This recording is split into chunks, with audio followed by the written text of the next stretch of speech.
যিহেতু আজি শাওণ মাহৰ প্ৰথমটি সোমবাৰ, সেয়েহে মই ৰাতিপুৱা উঠি ধুনীয়াকৈ মূৰ গা ধুই বেলপাত ছিঙিলোঁ। আমাৰ ঘৰতে গছ আছে আৰু ফুলো ছিঙিলোঁ।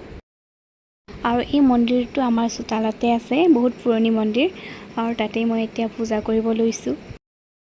আমাৰ এই মন্দিৰটো কেতিয়া প্ৰথমতে বনাইছিল মই নাজানো। মই জনা হোৱাৰ পৰাই দেখি আহিছোঁ মন্দিৰটো।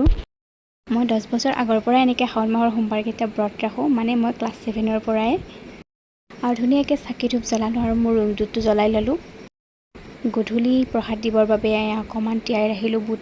মন্দিৰৰ গোটেইখিনি কাম কৰি মই এতিয়া গাখীৰ চাহ একাপ খালোঁ ৰুটিৰ সৈতে, আৰু অকণমান পিছত খালোঁ আম এনেকৈ, আৰু চাহ একাপ খালোঁ।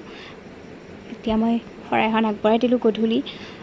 শৰাইখন আগবঢ়াই দি মই এতিয়া খোৱাৰ যোগাৰ কৰি আছোঁ, মানে মুগৰ দাইল বনাইছোঁ আৰু ভাতকেৰেলা আৰু আলু বইল কৰিছোঁ।